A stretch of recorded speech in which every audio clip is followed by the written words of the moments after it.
Good morning, students. Today we will do one more program, and the program title is Program to determine whether a number is perfect number or not. इस programme में हम ये determine करेंगे कि एक number perfect number है या नहीं. तो इसके लिए सबसे पहले the question arises what is a perfect number. So a perfect number is a positive integer that is equal to the sum of its proper divisors. एक परफेक्ट नंबर एक पॉजिटिव इंटीजर होता है और that is equal to sum of its proper divisors. ठीक है, उसके जो proper divisors हैं उनके अगर हम सम को करेंगे और वो सम उस नंबर के इक्वल हो जाए then that is the known as perfect number. The smallest perfect number is 6. जो smallest perfect number होता है वो 6 होता है and which is equal to the sum of 1, 2 and 3. So this is the definition of perfect number. Now here is a table which shows some perfect numbers. जैसे कि आपको 6 एक perfect number है, ऐसे ही 28, 496 and 1 and perfect number जो हमारे पास 6 है, 28 है, 496 है, ऐसे ही और भी हैं. इसमें जो पहला आता है that is a 6.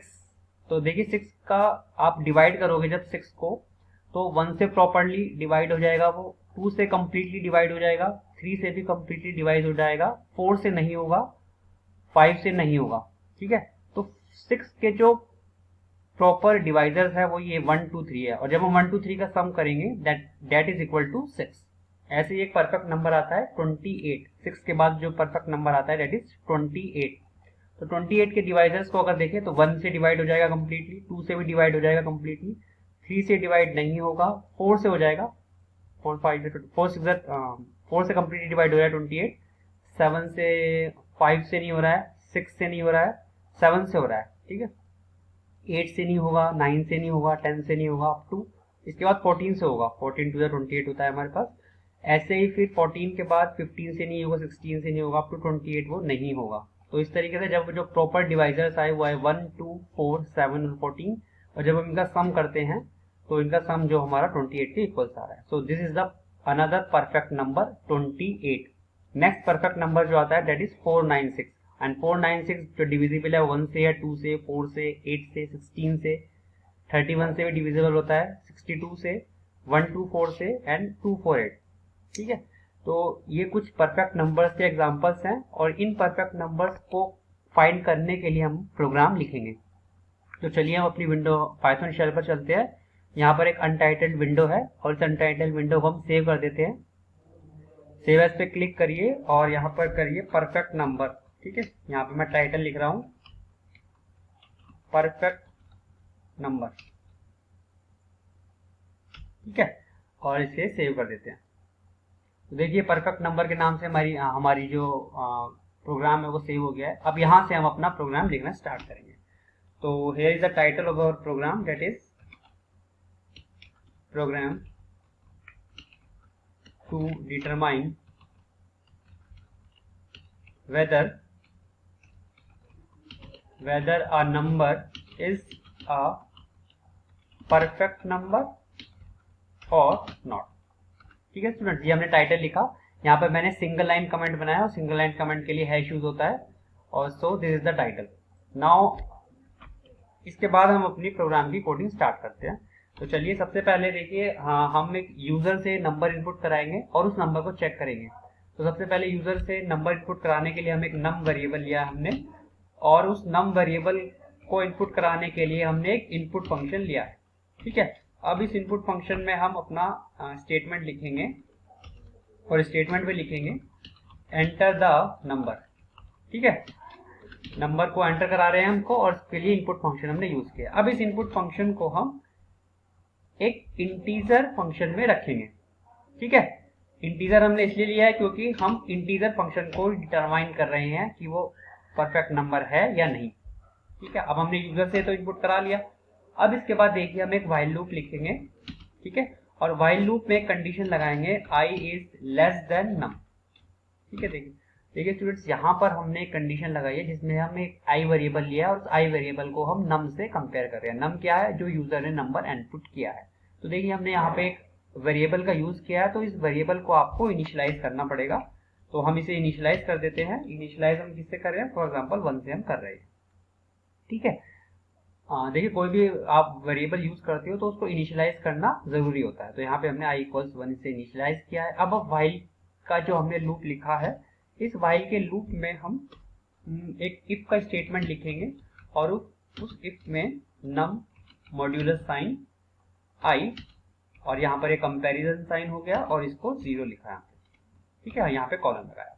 तो देखिए यहाँ पर मैंने इफ की कंडीशन लिखी जिसमें कि मैंने एक टेस्ट कंडीशन लगाई है नम मॉड्यूलस साइन i, और ये हमारे अगर दो साइन इक्वल के आप लगाते हो then this is known as the comparison operator. ठीक है, यहाँ पर हम जो भी ये वैल्यू आएगी इस वैल्यू को 0 से कंपेयर कर रहे हैं। यहाँ पर ये सिंगल इक्वल्स का साइन है then this represent the assignment operator. यहाँ पर i में 1 की वैल्यू असाइन हो रही है। तो देखिए यहाँ पर क्या हो रहा है, इसकी कंडीशन में हम उस नंबर को i से डिवाइड कर रहे हैं। ठीक है, और अगर ऐसा कंडीशन हो जाता है, ये कंडीशन ट्रू हो जाती है, तो आप क्या लिखिए उसके में प्रिंट का एक स्टेटमेंट लिखिए, सॉरी सम एक वेरिएबल लिखिए sum सम, और उस सम में आप i को ऐड कर दीजिए। ठीक है, तो यहाँ पे देखिए फिर से हमने एक नया वेरिएबल लिया सम, तो इस सम को भी ऊपर इनिशियलाइज कर देते हैं और इस सम को इनिशियलाइज कर रहे हैं हम 0 से। ठीक है स्टूडेंट्स, तो यहाँ पर हमने दो वेरिएबल्स लिए i एंड सम। तो अगर ये कंडीशन ट्रू हो रही है तो इस कंडीशन को ट्रू होने पर वो इसमें आएगा, यहाँ पर इस वाले स्टेटमेंट पर आएगा, और इस वाले स्टेटमेंट पे हमने सम में हमारे पास 0 है तो इनिशियली सम में 0 होगा, और 0 प्लस i में जो भी वैल्यू होगी वो ऐड होकर इस वाले सम में चली जाएगी। तो जब तक कि ये कंडीशन ट्रू होती रहेगी तब तक ये वाली स्टेटमेंट इवेल्युएट होती रहेगी। ठीक है, और फॉर एग्जाम्पल ये वाली इफ की कंडीशन हमारी फॉल्स हो जाती है। ठीक है, अगर ये फॉल्स हो जाती है तो वो i को में 1 का इंक्रीमेंट करेगा। तो मैंने इंक्रीमेंट के लिए i इक्वल्स i प्लस 1 लिखा है। ठीक है, देखिए स्टूडेंट्स हम इसमें कर क्या रहे हैं, इसमें वो जो परफेक्ट नंबर यूजर से इनपुट जो नंबर हम यूजर से इनपुट करा रहे हैं उस नंबर को हम इस कंडीशन में चेक कर रहे हैं। और चेक कैसे कर रहे हैं, उस नंबर को i से, i में वैल्यू इंक्रीमेंट होगी। फॉर एग्जांपल हम किसी 8 है फॉर एग्जांपल हमारा नंबर जिसे हमने यूजर ने इनपुट किया, तो 8 को यहाँ पर 8 आएगा, 8 मॉड्यूलस 1। ठीक है, कंडीशन ट्रू होगी तो यहाँ पे सम में ये ऐड हो जाएगा। फिर 2 से डिविजिबिलिटी चेक होगी 8 की, फिर 3 से डिविजिबिलिटी चेक होगी, फिर 4 से डिविजिबिलिटी चेक होगी, अप टू कब तक होगी, जब 7 तक होगी, क्योंकि 8 इज 1 इज लेस देन, यहाँ पे नम की वैल्यू हमारी 8 है ना, तो 8 से लेस 7 तक वो हर नंबर से नंबर NUM की नंबर जो यूजर ने इनपुट किया उससे उसकी डिविजिबिलिटी को चेक करेगा। और अगर डिविजिबिलिटी कंप्लीटली हो रही है तो इसका मतलब है वो कंप्लीटली डिवाइड हो रहा है एंड उसके सम में एक इंक्रीमेंट हो जाएगा, ये वाली कंडीशन इवेल्यूएट हो जाएगी। तो इससे क्या होगा, इससे ये होगा कि हमारे जो भी हमने नंबर इनपुट किया, जैसे 8 इनपुट किया है तो 8 के जितने भी डिविजिबल्स हैं उनका सबका सम फाइंड हो जाएगा। ठीक है, और अगर वो सम नंबर के इक्वल है, ठीक है, तो हमारा वो नंबर परफेक्ट नंबर है। तो इसके लिए देखिए हम क्या लिखने क्या, इसके लिए आप आगे एक इफ का स्टेटमेंट लिखिए और उसमें लिखिए सम, कंपेयर करिए, कंपेयर करने के लिए कंपैरिजन ऑपरेटर लगाया है, और अगर वो नम के इक्वल हो जाता है, मतलब अगर जो हमारा सम है यहाँ पर जो सम आया है उस वाले सम अगर वो नम के इक्वल हो जाता है तो आप क्या करिए, प्रिंट का स्टेटमेंट लिख दीजिए और प्रिंट में लिखिए it is a perfect number. ठीक है, परफेक्ट नंबर लिख दीजिए और यहाँ पर कॉमा लगा दीजिए और यहाँ पर नम को लिख दीजिए। इस तरीके का आपका आउटपुट आएगा इफ में आपने ये लिखा। और अगर ऐसा नहीं है तो आप क्या करिए, एल्स का एक स्टेटमेंट लगाइए, सेमीकोलन लगाइए और यहाँ पे एक प्रिंट का स्टेटमेंट लिखिए।